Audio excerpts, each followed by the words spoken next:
നമസ്കാരം, മലയാളി വാർത്തയിലേക്ക് സ്വാഗതം. രാഹുൽ മാങ്കൂട്ടത്തിൽ MLA നേരിട്ട ആരോപണങ്ങൾ അതിനുശേഷം 38 ദിവസങ്ങൾക്ക് മണ്ഡലത്തിലേക്ക് എത്തിയപ്പോൾ BJPയും DYFIയും വെല്ലുവിളി മുഴക്കിയിരുന്നു. പൊതുപരിപാടികൾ പങ്കെടുക്കുന്നതിൽ വിലക്കും. ഒരു വ്യക്തി എന്ന നിലയിൽ പരിപാടികൾ പങ്കെടുത്തു, പക്ഷേ MLA എന്ന രീതിയിൽ ഏതെങ്കിലും പരിപാടികൾ വന്നാൽ ഞങ്ങൾ തടയും എന്ന വെല്ലുവിളികൾ ഉയർത്തിയിരുന്നു. പക്ഷേ കഴിഞ്ഞ ദിവസം രാഹുൽ മാങ്കൂട്ടത്തിൽ ഒരു പൊതുപരിപാടിയിൽ MLA ആയിട്ട് തന്നെ പങ്കെടുത്തിരിക്കുകയാണ്. വിവാദങ്ങൾക്ക് ശേഷം ആദ്യമായി പൊതുപരിപാടിയിൽ ഉദ്ഘാടകനായി എത്തി രാഹുൽ മാങ്കൂട്ടത്തിൽ MLA.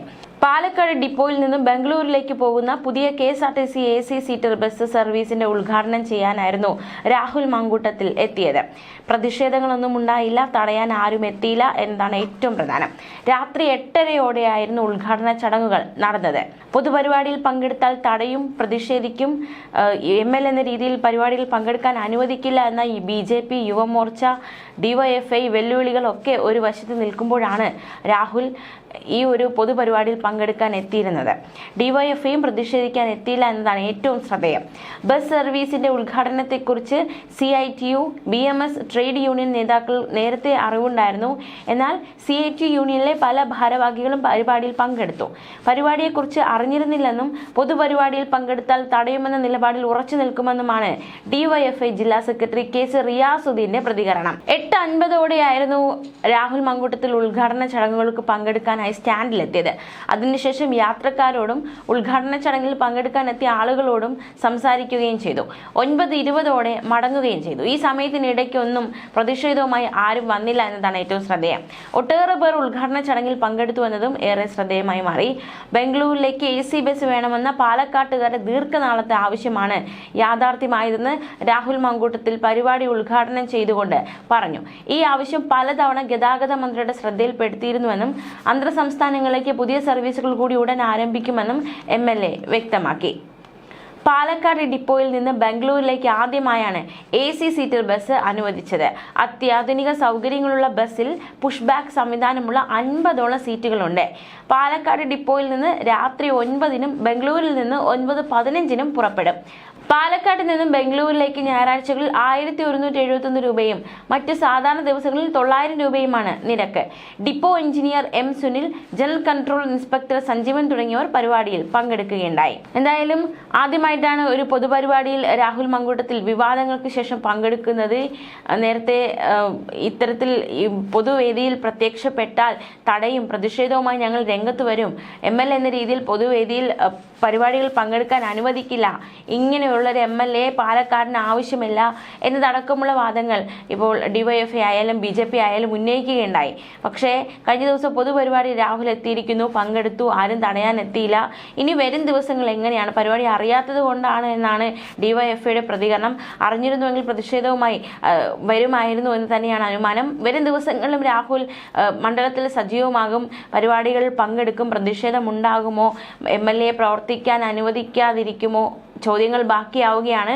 നേരത്തെ രാഹുൽ മാങ്കൂട്ടത്തിൽ വിവാദങ്ങൾക്ക് ശേഷം പാലക്കാട് എത്തിയതിനു പിന്നാലെ വിളംബര പ്രതിഷേധവുമായി DYFI വന്നതും ശ്രദ്ധേയമായിരുന്നു. രാഹുൽ മാങ്കൂട്ടത്തിൽ ഇറങ്ങിയിട്ടുണ്ട്, അമ്മ പെങ്ങന്മാർ സൂക്ഷിക്കുക എന്നടക്കം വിളിച്ചു പറഞ്ഞായിരുന്നു പ്രതിഷേധം നടത്തിയത് DYFI. ലൈംഗികാരോപണം ഉയർന്ന് 38 ദിവസത്തിന് ശേഷമായിരുന്നു രാഹുൽ പാലക്കാട് എത്തിയത്. രാഹുലിന്റെ വാഹനത്തിൽ നിന്നും MLA ബോർഡ് നീക്കിയിരുന്നു. കുന്നത്തൂർ മേട്ടിലെ 2 മരണ വീടുകളിലായിരുന്നു രാഹുൽ ആദ്യം സന്ദർശനം നടത്തിയത്.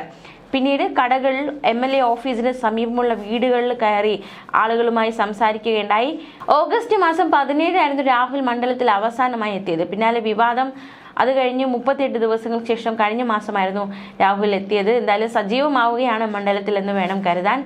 BJPയുടെയും DYFIയുടെയും പ്രതിഷേധത്തിന് സാധ്യതയുണ്ട്. അതായത് ഈ ആരോപണങ്ങൾക്ക് ശേഷം പാലക്കാടേക്ക് എത്തുമ്പോൾ വലിയ രീതിയിലുള്ള ആശങ്കകൾ ഉണ്ടായിരുന്നു. അതായത് DYFI പ്രതിഷേധമുണ്ടാകും, BJP പ്രതിഷേധമുണ്ടാകും എന്നതടക്കമുള്ള ആശങ്കയുണ്ടായിരുന്നു. MLA ഓഫീസിന് സമീപം വലിയ രീതിയിലുള്ള പോലീസ് സംഘത്തെയാണ് വിന്യസിച്ചത്. ആദ്യം ഒരു ശനിയാഴ്ച രാഹുൽ ഓഫീസിലേക്ക് എത്തുമെന്ന് അറിയിച്ചിരുന്ന ആ ദിവസം രാവിലെ തന്നെ BJP വലിയ രീതിയിലുള്ള പ്രതിഷേധമാണ് അഴിച്ചുവിട്ടത്. MLA ഓഫീസ് പൂട്ടുന്നു, മാത്രമല്ല അവിടെ സംഘടിക്കുന്നു, രാഹുലിനെതിരെ ബാനറുകളുമായി രംഗത്ത് വരുന്നു, രാഹുലിനെ അവിടെ പ്രവർത്തിക്കാൻ സമ്മതിക്കില്ല എന്ന വെല്ലുവിളികൾ മുഴക്കുന്നു. പക്ഷെ അന്ന് രാഹുൽ എത്തിയില്ല. പിന്നീടാണ് ദിവസങ്ങൾക്ക് ശേഷം രാഹുൽ എത്തിയത്.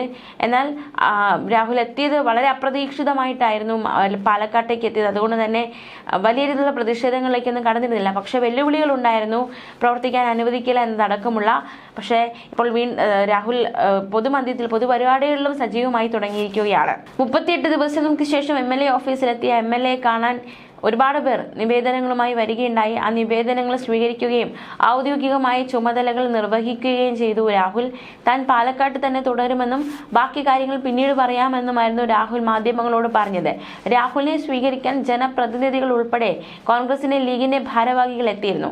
രാഹുലിനെ ഓഫീസിൽ പ്രവേശിക്കാൻ അനുവദിക്കില്ലെന്ന് പറഞ്ഞ് മാർച്ച് നടത്തിയ BJP പ്രവർത്തകരെ രാവിലെ തന്നെ പോലീസ് അറസ്റ്റ് ചെയ്ത് നീക്കിയിരുന്നു. പാലക്കാട് ഈസ്റ്റ് മണ്ഡലം പ്രസിഡന്റ് S. സേവ്യന്റെ സഹോദരൻ നിര്യാണത്തിൽ അനുശോചനം അറിയിക്കാനായിരുന്നു രാഹുൽ അദ്ദേഹത്തിന്റെ വീട്ടിലെത്തിയത്. നഗരത്തിലെ പ്രാദേശിക കോൺഗ്രസ് ഭാരവാഹികൾ രാഹുലിനെ കാണാനെത്തി. മറ്റു മരണ വീടുകളും സന്ദർശിച്ച അദ്ദേഹം അന്തരിച്ച മുതിർന്ന കോൺഗ്രസ് നേതാവ് PJ പൗലോസിന്റെ മണ്ണാർക്കാട്ടെ വീട്ടിലേക്കും ചെന്നിരുന്നു. KC ജില്ലാ പ്രസിഡന്റ് നിഖിൽ കണ്ണാടി, യൂത്ത് കോൺഗ്രസ് നേതാവ് പ്രശോഭ് വത്സൻ എന്നിവരായിരുന്നു ഒപ്പമുണ്ടായിരുന്നത്. പൗലോസിന്റെ വീട്ടിലെത്തിയപ്പോൾ മാധ്യമങ്ങൾ ചോദ്യം ചോദിക്കുന്നത് ഒരു വിഭാഗം തടഞ്ഞതോടെ ചെറിയൊരു വാഗ്വാദമുണ്ടായി. രാഹുൽ മങ്കൂട്ടത്തിൽ പൗലോസിന്റെ വീട്ടിലെത്തുമ്പോൾ കോൺഗ്രസ് നേതാക്കളായ രമേശ് ചെന്നിത്തല, ബെന്നി ബെഹനാൻ MP, BA അബ്ദുൽ മുത്തലീഫ് എന്നിവരും അവിടെ ഉണ്ടായിരുന്നു. കാര്യമായ സംഭാഷണം ഇവരുമായി ഉണ്ടായില്ല. പൗലോസിന്റെ ഭൗതിക ശരീരത്തിൽ കോൺഗ്രസ് പതാക പുതപ്പിക്കുമ്പോൾ രാഹുൽ മുറിക്ക് പുറത്തു നിന്നു. വൈകുന്നേരം 4 ഓഫീസിലെത്തിയ രാഹുലിനെ മുദ്രാവാക്യത്തോടെയാണ് പ്രവർത്തകർ ഓഫീസിലേക്ക് സ്വീകരിച്ചത്. മാത്രമല്ല നിവേദനം നൽകാൻ എത്തിയവരിൽ നിന്ന് വാങ്ങുകയും ചെയ്തു. ഇപ്പോൾ ആ സമയങ്ങളെല്ലാം BJP ഈസ്റ്റ് ജില്ലാ പ്രസിഡന്റ് പ്രശാന്ത് ശിവന്റെ നേതൃത്വത്തിൽ വനിതകൾ ചൂലുമായി പ്രതിഷേധം നടത്തിയിരുന്നു. ഏറെ നേരം പാലക്കാട് ചിറ്റൂർ റോഡിൽ ഗതാഗതം മുടങ്ങുന്ന സാഹചര്യമുണ്ടായി. 20ഓളം പ്രവർത്തകർക്കെതിരെ കേസെടുത്തു. ഒരുപാട് പേരെ അറസ്റ്റ് ചെയ്യുന്ന സാഹചര്യമുണ്ടായി. അങ്ങനെ വലിയ രീതിയിലുള്ള പ്രതിഷേധങ്ങളൊക്കെ ഉണ്ടായിരുന്നു. നമുക്കറിയാവുന്നത് പോലെ തന്നെ ലൈംഗികാരോപണ കേസിൽ ഗർഭചിത്രത്തിന് ഇരയായതായി പറയപ്പെടുന്ന 2 യുവതികളുടെ മൊഴി രേഖപ്പെടുത്തുന്നതിലടക്കം വൈകൽ ഉണ്ടാകുന്നുണ്ട്. ഈ ആരോപണങ്ങളായിരുന്നു രാഹുൽ നേരിട്ടത്. അതിനുശേഷമുള്ള ആദ്യത്തെ പൊതുപരിപാടിയിൽ കഴിഞ്ഞ ദിവസം പങ്കെടുത്തിരിക്കുന്നു. ഇനി വരും ദിവസങ്ങളിൽ BJP അതുപോലെ തന്നെ DYFI തടയുമോ എന്ന ചോദ്യം നിലവിൽ ശക്തമാവുകയാണ്. ന്യൂസ് ഡെസ്ക് മലയാളി വാർത്ത.